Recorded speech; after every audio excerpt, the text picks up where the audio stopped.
pinagayahin niya pa. Yan ang maganda. Isa yan sa nakita kong bago. Ang ganda niya. Wala siyang scope, talaga silang maglakad na sa loob na. Ayan o. Magandang sinabi mga kongresista. Ayan, yan na yun. Congressman yan. Ayan ang tuloy-tuloy na yun. Ganyan ba before na kinakamayan muna? Yes. Sa gitna kasi dumaan yan eh. Doon sa floor mismo dumaan yan. Meron pang nagmano. Ninong. Okay?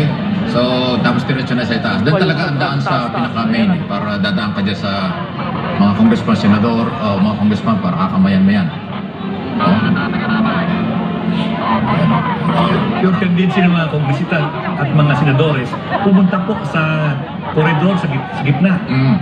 Kasi dadaan ng presidente doon. Ayan, nasa line ng mga senador. Si Senador Villanueva na yan eh. So, ayan o, doon na. Mga senador na. Tapos diretso na yan doon sa taas.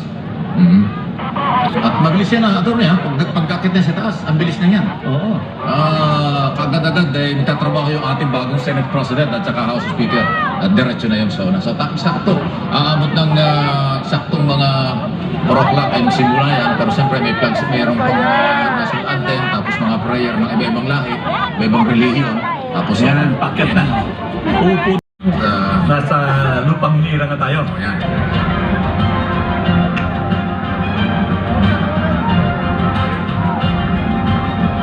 Una lang ang Senate President. Wala yung audio nung speaker natin? Walang audio.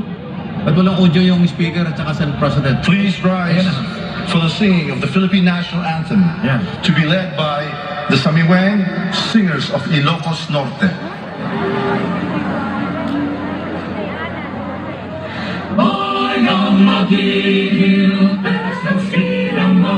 Ayan mga kanitors, dito sa Lamuyang, nagsisimula na po ang ating sunas sa dating Nauna-una ang suna ng ating wala Pangulong si PBBM. Live po tayo dito sa sirVenz Sonal Gabi. Sa mga tahanan. Parating po sa inyo ang state na tradisyon ng President Ferdinand Bongbong Marcos. Ang bituin at araw niyang kaya pagmadi magdidilim lupa ng araw nagay hangin mong sinta mayayangin sa piling mo ang biligaya na ako may mga api ang mamatay ng dahil sa'yo. Salamat po sa iyong pagtangkilig at paggabay sa bansang Pilipinas. Salamat po sa kalayaang magtipon tulad ngayon ayon sa talaga ng aming saligang batas. Salamat po na kami dahil sa kabayanihan, pagsisikap at sakripisyo ng aming mga ninuno at mga bayani ay nabuo upang maging isang bansa at isang malayang demokratikong republika. Walhamdulillahi Rabbil Alamin. Pagpalain niyo po ang aming pagtitipon ngayon upang aming dinggin, liwanagan at suriin ang kalagayan ng bayan, ang state of the nation. At upang italaga sa inyong gabay at tangkilik ang mga magiging hakbangin ng pamahalaan sa pamumuna ng aming Pangulo, Ferdinand Romualdez Marcos Jr. Biyayaan niyo po kami, mga mamamayan at mga namumuno, ng patuloy at tumitibay na pagkakaisa, pagtutulungan at pagmamahalan bilang pagsunod sa inyong mabuti at magandang kalooban. Kasihan niyo po ang aming Pangulo at ang pangkat ng kanyang mga tagapangasiwa, ang aming mga mambabatas, ang aming mga hukom, at ang mga tagapagpairal ng katarungan, ng dalisay at ibayong kaliwanagan, karunungan, katuwiran, at katapatan sa kanilang banal na tungkulin. Patuloy niyo kaming turuan at atahayin kaming lahat na mga na mga mamamayan at mga pinuno tungo sa dakilang pagkakaisa na magbubunga ng ibayong kapayapaan, kaayusan, kaunlaran, kasaganaan, at kasiyahan ng lipunang Pilipino. Magpatuloy po tayo sa personal na panalangin. Mangyaring ang bawat isa ay tahimik na manawagan sa may kapal.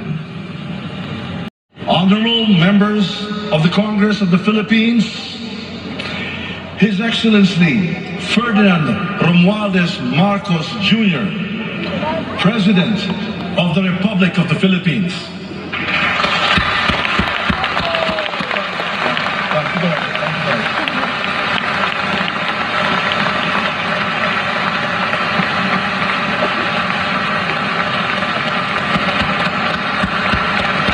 Kasalukuyan ngayon, magsasalita na po ang ating mahal na Pangulong si PBBM ng State of the Nation Address para sa congratulations po sa Pangulong PBBM.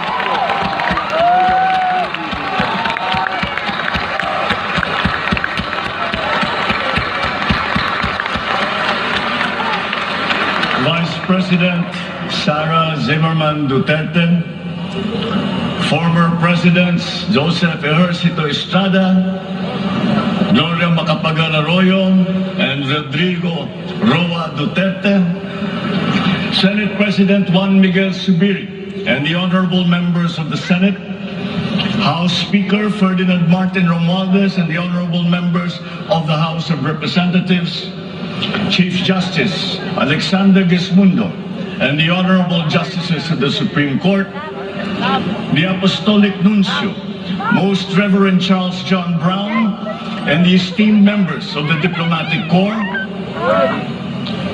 the honorable members of the Cabinet, our First Lady, Luis Araneta Marcos, and our children,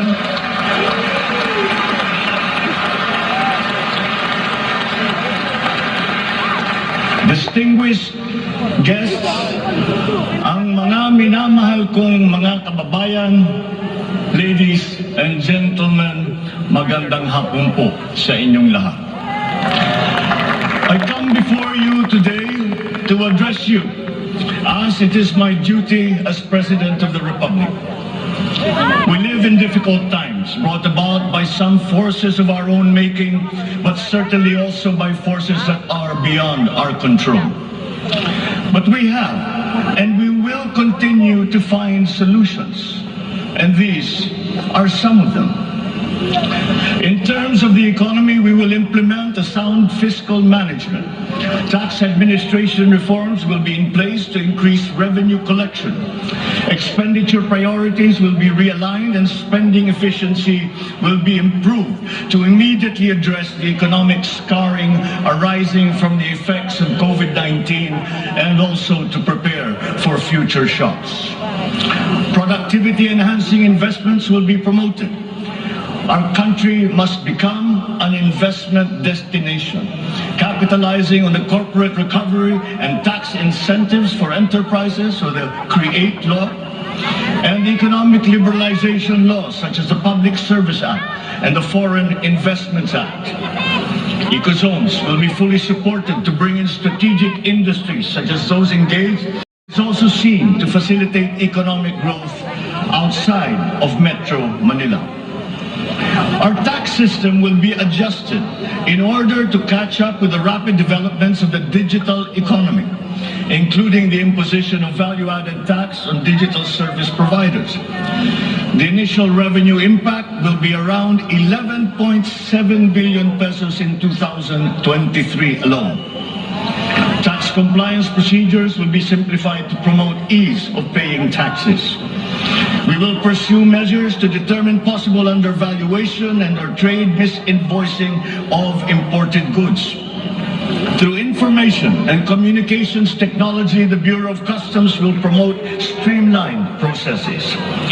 Disbursements for 2022 to 2023 will be maintained at above 20% of gross domestic product, or 4.955 trillion pesos and 5.086 trillion pesos respectively, to ensure continuous implementation of priority programs.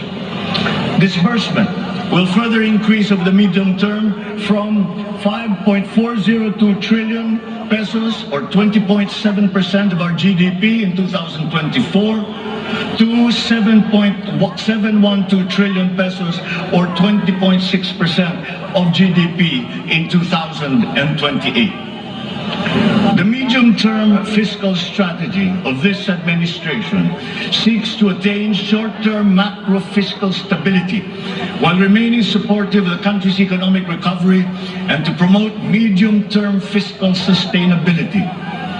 Furthermore, and more importantly, fiscal policy aims to bring together the national government's resources so that these are mobilized and utilized in order to gain the maximum benefit and the high multiplier effects for our economy. Measurable medium-term macroeconomic and fiscal objectives include the following headline numbers. These are based on forecasts that are consistent with the guiding principles of coherence of strategies, policy discipline, and fiscal sustainability. 6.5 to 7.5% real gross domestic product growth in 2022. 6.5 to 8% real GDP growth annually between 2023 and 2028. $4,256 US income per capita, and the attainment of upper middle income status by 2024. The aforementioned headline goals summarize the objectives of this medium-term fiscal strategy being submitted to Congress for its adoption and concurrence to the concurrent resolution by the Senate and House of Representatives. Once adopted, the MTFF will become an anchor for the annual spending and financing plan of the national government and Congress when preparing the annual budget and undertaking related appropriation activities. It is therefore a forward-looking document that extends beyond the traditional 3-year horizon to reach 6 years, coinciding with the 6-year coverage of the Philippine Development Plan 2023 to 2028. The MTFF also promotes transparency and credible commitment to pursue the indicated socio-macroeconomic goals that optimize the government budget. Medium-term growth targets and the assumptions regarding key macroeconomic variables underpin the medium-term fiscal plan.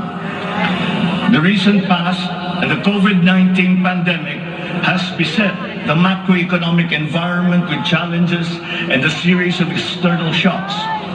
Inflation has accelerated in recent months due largely to significant increases in international prices of oil and other key commodities. Still, the economic growth momentum remains firm, as demonstrated by the strong 2022 first quarter GDP growth at 8.3%. However, the recovery process from the impact of the pandemic is still ongoing amid elevated uncertainty in the international economic environment. Revisions in the macroeconomic assumptions incorporate these challenges and most recent economic developments, leading to upward adjustments in the following. Legislature, allow me now to propose legislation that we would like you to pass in support of these programs. 1. National Government Right Sizing Program, a reform mechanism that seeks to enhance the government's institutional capacity to perform its mandate and to provide better services while ensuring optimal and efficient use of resources. Compared to previous government reorganization efforts, the NGRP will entail a comprehensive strategic review of the functions, operations, organization, system, and processes of the different agencies, and massive and transformational initiatives in agencies concerned, such as mergers, consolidations, splitting, transfer, and even the abolition of some offices. The right-sizing efforts will also involve the conduct of a comprehensive strategic review of functions, programs, and projects that will cut across various agencies. Number 2, a budget modernization bill. This seeks to institutionalize a cash-based budgeting system under Executive Order number 91, Series 2019, to strengthen fiscal discipline in the allocation and use of budget resources by ensuring that every peso budgeted by the government would lead to the actual delivery of programs and projects. The full implementation of the CBS is timely and vital as the government executes response and recovery plans post-pandemic. Number 3, Tax Package 3 Valuation Reform Bill. This bill provides for the A, establish real property values and valuation standards across the country, and B, the development of real property information system that provides for the database of all real property transaction and declarations in the country. Number 4, Passive Income and Financial Intermediary Taxation Act. This seeks to reform the taxation of capital income and financial services by redesigning the financial sector taxation into simpler, fairer, more efficient, and a revenue-neutral tax system. It also represents to adopt a regionally competitive tax system. On a related subject, we are entering an age of exponential adoption of technology. It is the 4th industrial revolution. This will be characterized by the infusion of technology into almost every facet of our lives. Breakthrough technologies in the areas of quantum computing, artificial intelligence, nanotechnologies, the Internet of Things, robotics, self-driving electric vehicles, 3D printing, virtual and augmented realities, among others, that will radically transform the way business is done. The scale and the speed at which these innovations are introduced universally into our everyday lives and activities is unprecedented in our recorded history. We cannot stand idly by. The mission of our Department of Information and Communications Technology is to identify and utilize these innovations to improve governance. It has the daunting task now of transforming our government into an agile bureaucracy that is responsive to the needs of the public. Provide good and solid data to ensure informed decision-making, as well as allow secure and seamless access to public services. The voluminous records stored in the government warehouses and archives have to be digitized. Those that are already stored in various inventories of data should be harmonized and shared across departments and agencies. Needless to say, these have to be kept in large data centers that are secure yet accessible. Their identity must be easily verifiable. We expect to issue 30 million physical IDs and 20 million digital IDs by the end of this year. The target is to accomplish the issuance of about 92 million IDs by the middle of next year. As the world moves into rapid digitalization, the digital divide will become more pronounced. All this impetus for development and growth we undertake within the context of accelerating climate change and extreme weather conditions. Though we are a minor contributor to climate change globally, we have the unfortunate distinction of being one of the most vulnerable countries to the effects of climate change. For the welfare of our people, it is incumbent upon us to alleviate the effects of that vulnerability. The use of renewable energy is at the top of our climate agenda. We will increase our use of renewable energy sources such as hydropower, geothermal power, solar, and wind. Geographically, we are a disaster-prone country. Capacity building for our natural disaster resiliency is therefore a must. Investment in science and technology is imperative to enable us to have accurate weather forecasts and on-time disaster alerts. Studies show that already now, many areas in the Philippines are at high risk from the rise in sea levels brought about by the increase in global temperature. We must adapt to this phenomenon with disaster-proof planning for our communities. We will also look into the precarious fresh water supply situation in the country, especially in our urban areas. Many of our water supply systems date back to the 1950s, and they must now be rehabilitated and improved. I've instructed the DNR, together with the DPWH, to explore possible partnerships with the private sector to address this crucial situation. The Philippines has excellent laws on the environment, but we have to guarantee that these laws are properly enforced. And this will require a great deal of coordination and cooperation between concerned government agencies and private stakeholders. Companies who exploit our natural resources must follow the law. We all have the responsibility to preserve this earth, for we are but custodians, and we will pass on this great treasure to future generations.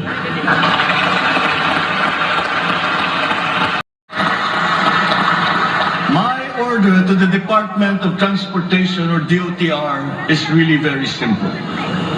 Full speed ahead.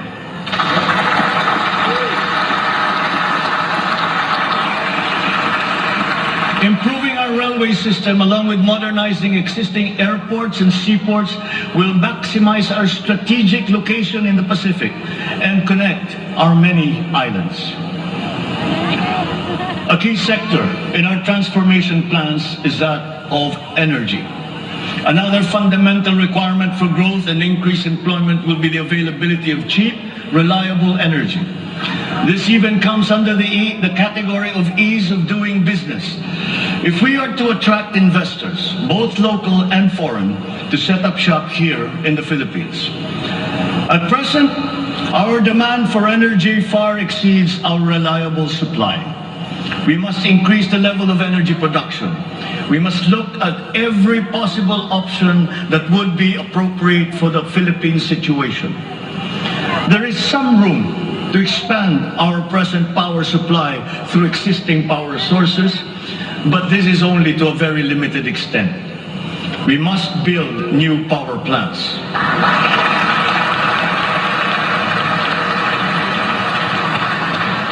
We must take advantage of all the best technology that is now available, especially in the areas of renewable energy.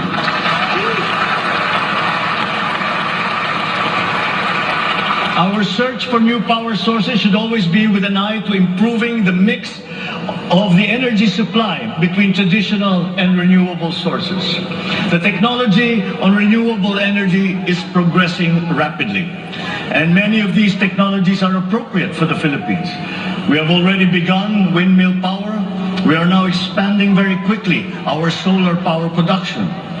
For both offshore and onshore wind turbines, for example, the World Bank has calculated that there is a potential for 255 gigawatts by the year of 2030. Solar power has steadily increased its efficiency in converting sunlight to electrical power, which is particularly attractive for the Philippines. Because unlike wind power, Solar power is practical almost everywhere in the Philippines all year round. In the move to lowering our carbon footprint caused by energy production, our advancement to renewables will have a lead time. In the interim, natural gas will hold the key. We will provide investment incentives by clarifying the uncertain policy in upstream gas, particularly in the area close to Malampaya. This requires clarification of the processes and review of service contracts policy. The backbone of an economy is its infrastructure. The infrastructure program of the Duterte administration must not only continue, but wherever possible, be expanded.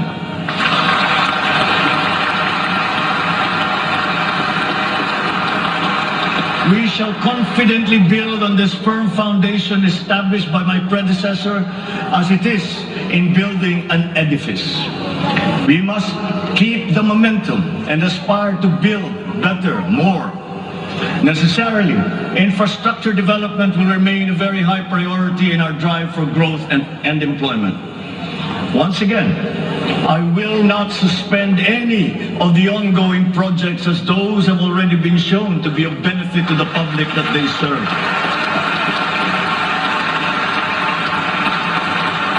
We will continue to study the proposals that have been made.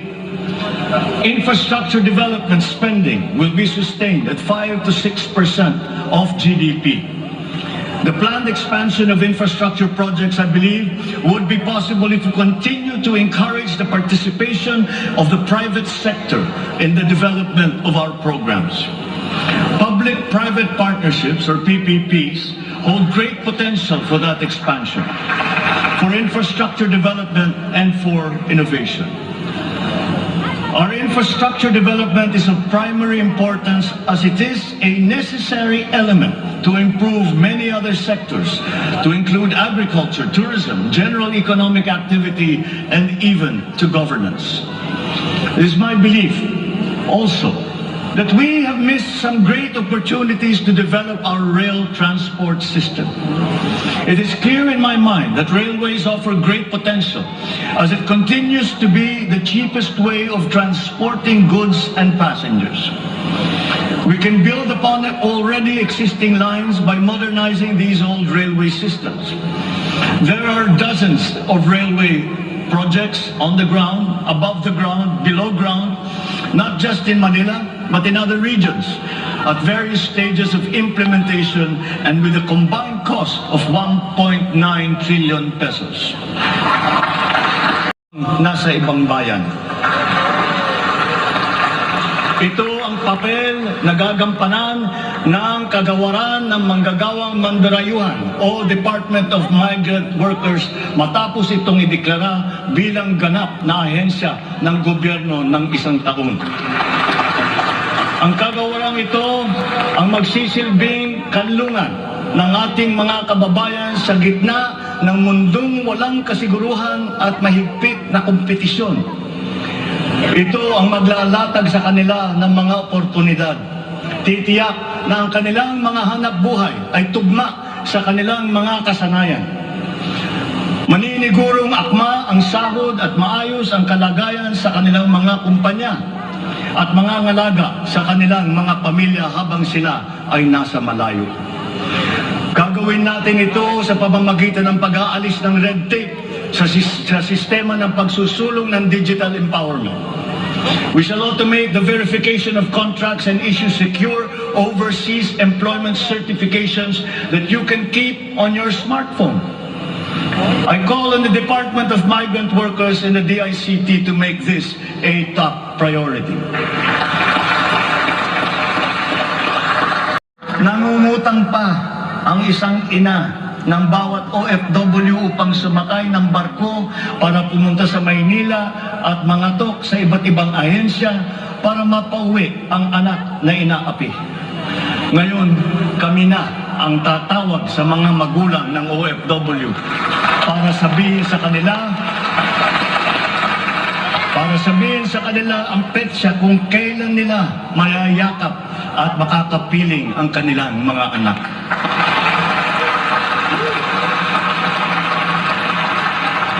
Kasalukuyan ay nakikipag-ugnayan tayo sa pamahalaan ng Saudi Arabia upang buksan muli ang deployment.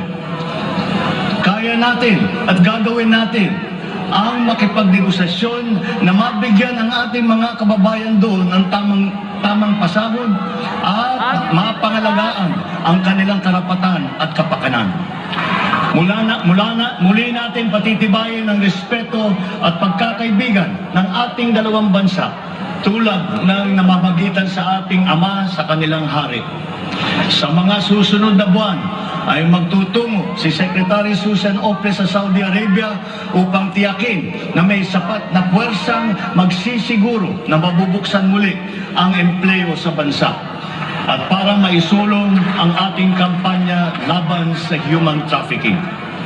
Ngayon, para naman sa mga anak na naiwan sa Pilipinas, titiyakin ng Department of Migrant Workers sa pamamagitan ng OWA na sila ay maipapasok sa magagandang paaralan, magtuturo sa kanila ng financial literacy, mental wellness, sports, sining, kultura. Ito ay mangyayari sa pakikipagtulungan ng iba't ibang ahensya ng pamahalaan. Alagaan natin ang kabataang Pilipino sapagkat sila ang kinabukasan ng ating inang bayan.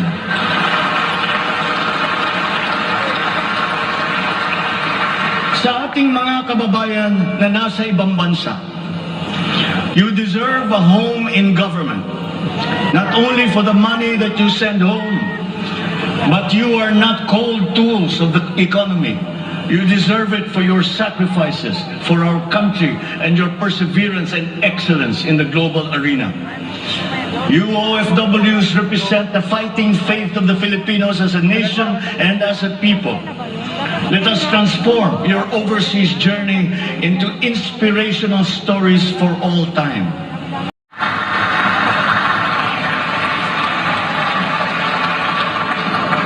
On the area of foreign policy, I will not preside over any process that will abandon even 1 square inch of territory of the Republic of the Philippines to any foreign power.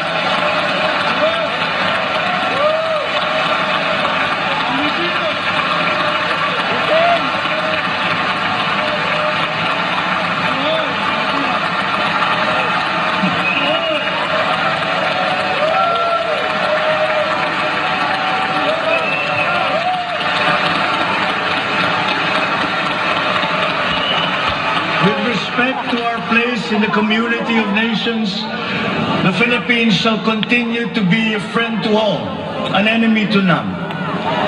The Philippines has always been open and welcoming to all our foreign friends and visitors. That is our worldview. That is our culture. But let me be clear. We are very jealous of all that is Filipino.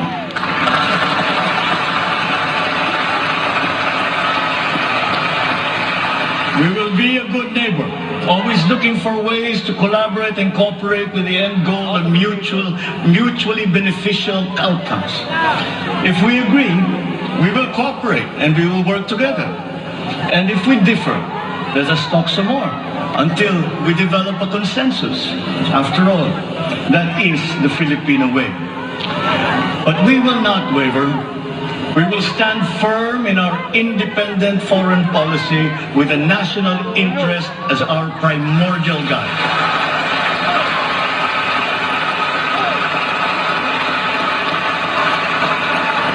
We commit to maintaining good relations with the rest of the world. As a matter of fact, it is my sincere belief that the need for strong bonds and collaboration among nations emerges in the direst of times, such as in a pandemic. Legislature, allow me now to propose legislation that we would like you to pass in support of these programs. 1. National Government Right-Sizing Program, a reform mechanism that seeks to enhance the government's institutional capacity to perform its mandate and to provide better services while ensuring optimal and efficient use of resources. Compared to previous previous government reorganization efforts, the NGRP will entail a comprehensive strategic review of the functions, operations, organization, system, and processes of the different agencies, and massive and transformational initiatives in agencies concerned, such as mergers, consolidations, splitting, transfer, and even the abolition of some offices. The right-sizing efforts will also involve the conduct of a comprehensive strategic review of functions, programs, and projects that will cut across various agencies. Number 2, a budget modernization bill. This seeks to institutionalize a cash-based budgeting system under Executive Order number 91, Series 2019, to strengthen fiscal discipline in the allocation and use of budget resources by ensuring that every peso budgeted by the government would lead to the actual delivery of programs and projects. The full implementation of the CBS is timely and vital as the government executes response and recovery plans post-pandemic. Number 3, Tax Package 3 Valuation Reform Bill. This bill provides for the A, establish real property values and valuation standards across the country, and B, the development of real property information system that provides for the database of all real property transaction and declarations in the country. Number 4, Passive Income and Financial Intermediary Taxation Act. This seeks to reform the taxation of capital income and financial services by redesigning the financial sector taxation into simpler, fairer, more efficient, and a revenue-neutral tax system. It also represents to adopt a regionally competitive tax system. Number 8, the establishment of a medical reserve corps. Establishes a medical reserve corps under the Health and Emergency Management Bureau of the DOH. The MRC shall be composed of licensed physicians, medical students who have completed their 4 years of medical courses, graduates of medicine, registered nurses, licensed allied health professionals. Number 9, National Disease Prevention Management Authority. This bill seeks to create the Center for Disease Prevention and Control attached to the DOH. Number 10, the creation of the Virology Institute of the Philippines. This will create the Virology Science and Technology Institute of the Philippines as an attached agency of the DOST. All offices and units under the DOST with functions related to virology shall now be transferred to the Virology Institute of the Philippines. Number 11, the Department of Water Resources. This seeks to create the Department of Water Resources and adopts the Integrated Water Resource Management as the strategic framework for national water management, policy making, and planning. Number 12, Unified System of Separation, Retirement, and Pension. This grants a monthly disability pension in lieu of disability benefits provided under existing laws for military and uniformed personnel retired by reasons of disability. Number 13, the E-Governance Act. It promotes the use of internet and other ICT to provide opportunities for citizens. Number 14, the National Land Use Act.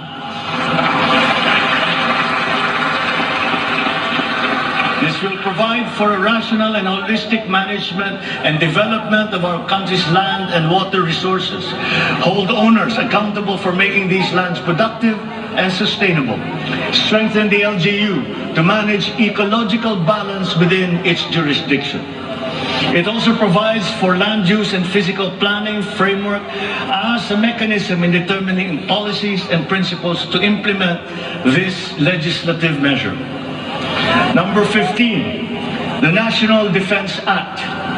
This seeks to amend the antiquated National Defense Act of 1935 to provide for a change in the military structure of the armed forces of the Philippines that is more responsive to current and future non-conventional security threats to the country's territorial integrity and national sovereignty. The tertiary level educational institutions. The aim is to motivate, train, organize, and mobilize students for national defense preparedness, including disaster preparedness and capacity building for risk-related situations. Number 17, enactment of an enabling law for the natural gas industry. This seeks to foster the development of the midstream natural gas industry in a bid to strengthen Philippine energy security by diversifying the country's primary sources of energy and promoting the role of natural gas as a complementary fuel to variable renewable energy. I see sunlight filtering through these dark clouds. We have assembled the best Filipino minds to help navigate us to this global crisis that we are now facing. We will endure. Let our Filipino spirit ever remain undimmed.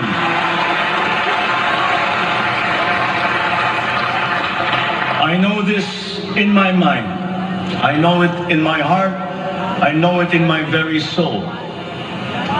The state of the nation is sound. Thank you and good afternoon. Maraming salamat sa inyo.